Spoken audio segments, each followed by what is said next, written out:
जी भाषे जी। आशुतोष दवे जी बोलिए। वैशेषिका दर्शनम में 6 द्रव्य ठीक है। और 6 द्रव्य 9 द्रव्य और 6 पदार्थ हाँ ठीक है। बताए गए हैं। हाँ जी। उसमें 3 जो पदार्थ है, गुण, आत्मा और कर्म। द्रव्य गुण और कर्म। द्रव्य गुण और कर्म। हाँ ये तो तीन। उसमें उसका आत्मा से कर्म का क्या संबंध, क्योंकि कर्म द्रव्य में आता है। नहीं द्रव्य 9 है तो द्रव्य 9 जो बताए गए हैं। ऐसा नहीं, ऐसा नहीं है। हाँ। आपने वैशेषिक पढ़ा है? मैंने वैशेषिक का अभ्यास किया हुआ है। किससे पढ़ा है? किसी मैं- गुरु से पढ़ा है या स्वयं पढ़ा है? नहीं, मैं उसका डिग्री होल्डर हूँ। हमारे गुजरात टेक्नोलॉजिकल यूनिवर्सिटी में हाँ। अभी ये वैशेषिका दर्शनम के बारे में बताया गया। ठीक है ठीक है। आपने सिलेबस पढ़ा है? हाँ किसी टीचर से पढ़ा है? बिल्कुल, गुरु से ही पढ़ा। उस गुरु जी ने क्या पढ़ाया कि आत्मा जो है वो कर्म है नहीं, मैं या द्रव्य है? माफ करना, ये जो मैं आपको प्रश्न पूछ रहा हूं तो वो प्रश्न के बारे में उसका जो रिलेशन है मैं पूछ रहा हूं। मैं द्रव्य और पदार्थ में नहीं जा रहा हूं, मैं पदार्थ और उसका द्रव्य है। तो द्रव्य 9 है और पदार्थ 6 है, तो 3 पदार्थ जो है गुण, कर्म और आत्मा। गुण, कर्म और द्रव्य। यही आप द्रव्य गलती का कर- एक मिनट, द्रव्य जो 9 द्रव्य है उसमें आत्मा है। तो आत्मा का कर्म से क्या रिलेशन है, मैं वो पूछना चाहता हूं। हाँ ठीक है, अब बैठिए। आत्मा का कर्म से ये रिलेशन है कि जो कर्म होता है वो द्रव्य के आश्रित होता है। ये आपने पढ़ा होगा।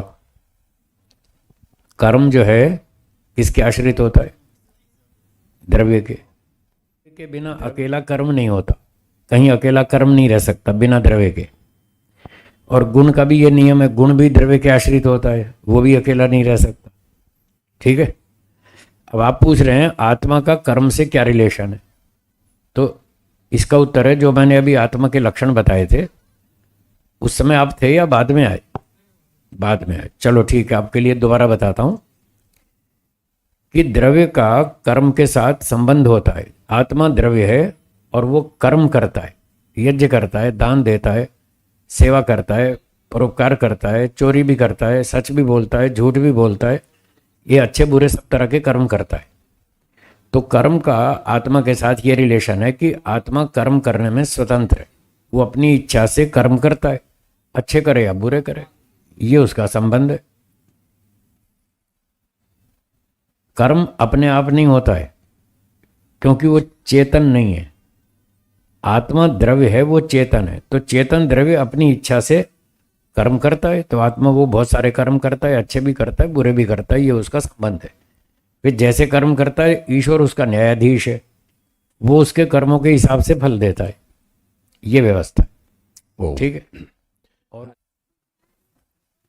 हाँ ठीक। स्वामी जी नमस्ते। नमस्ते जी। प्रकृति जड़ है हाँ जी। तो उससे उत्पन्न पेड़ पौधों में भी आत्मा है आपके अनुसार है। ये कैसे? शरीर, मनुष्य का शरीर जड़ है या नहीं?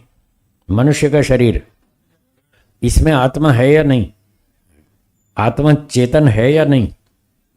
ऐसे देखा इधर। आत्मा जड़ है या चेतन? शरीर जड़ है या चेतन? मनुष्य का शरीर प्रकृति से बना, प्रकृति जड़ है, मनुष्य का शरीर जड़ है। तो जड़ शरीर में चेतन आत्मा रह रहा है। ठीक है। अब वृक्ष का भी शरीर है, वो भी प्रकृति से बना है। तो शरीर तो यहाँ भी जड़ है, वहाँ भी जड़ है। यहाँ आत्मा रह सकती है तो वृक्ष में भी रह सकती है। क्या दिक्कत है? कोई दिक्कत नहीं है। अब आप कहेंगे जी वृक्ष में आत्मा है, इसका क्या प्रूफ है? इसका प्रूफ ये है, आप सांस लेते हैं, वृक्ष भी सांस लेता है। मनुष्य जीता है, मरता है, क्या वृक्ष जीता मरता नहीं है? वाह। आपके बच्चे पैदा होते हैं, वृक्ष के बच्चे पैदा नहीं होते? गेहूं से गेहूं, चने से चना, ज्वार से ज्वार, बाजरी से बाजरी होती है या नहीं? अपने जैसी नस्ल पैदा होती है। मनुष्यों में होती है, गधों में होती है, घोड़ों में होती है, बकरी में होती है, वृक्षों में होती है, वनस्पति में, सब में होती है। इसका मतलब उसमें आत्मा है। ठीक है। चलिए बहुत बढ़िया। और बोलिए। हाँ जी। हाँ, पीछे से हाथ उठा रहे हैं।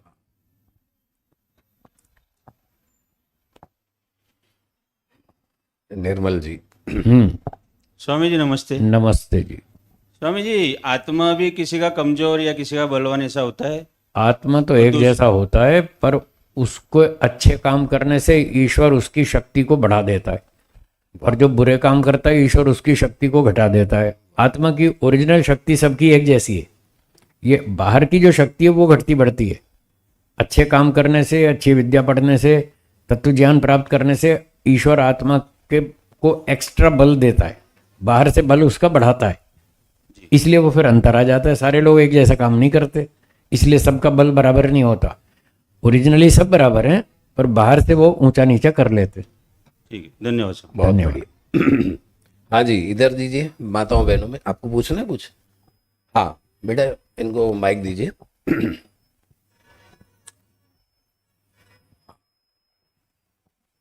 नमस्ते गुरुजी। नमस्ते। हाँ, आप बोलते हो कि ईश्वर हमको बल देते हैं, तो ईश्वर है कौन? ईश्वर वो है जो संसार को बनाता है, चलाता है, सबके कर्मों का हिसाब रखता है, समय आने पर कर्मों का फल देता है।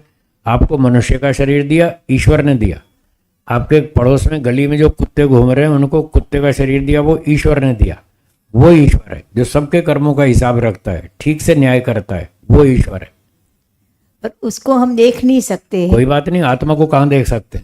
आत्मा को भी नहीं देख सकते। आपने अपने बेटे को नहीं देखा आज तक, बेटे का शरीर देखा है, आत्मा कहाँ देखी आप? फिर भी आपका व्यवहार ठीक चल रहा है। तो फिर उसकी अनुभूति कैसे होती है? अनुभूति समाधि में होती है। एक मोटी अनुभूति तो बताई थी आपने, कहा था मैं हूं। बोलो, आप महसूस करते हैं मैं हूं? हाँ या ना? ये आत्मा की अनुभूति है। और जैसे आप सुख चाहते हैं तो आपका बेटा क्या सुख नहीं चाहता? तो जैसे आप आत्मा है वो भी आत्मा है। आपको सुख अच्छा लगता है, उसको भी अच्छा लगता है। आपको दुख बुरा लगता है, आपके बेटे को भी बुरा लगता है। तो इससे सिद्ध हो गया कि आप भी आत्मा है, वो भी आत्मा है, दोनों एक जैसे। ठीक है जी बेटा, और बोलिए। बहुत बढ़िया। और कोई हाथ उठाएंगे? हाँ हाँ बोलो बेटा, जनक बोलो भैया बोलो, जी। शाबाश। त्याजू। गुरुजी, चंदन किस लिए लगाया जाता है? चंदन किस लिए लगाते हैं ये पूछ रहे? चंदन तो चंदन माथे में ठंडक लाने के लिए लगाते हैं।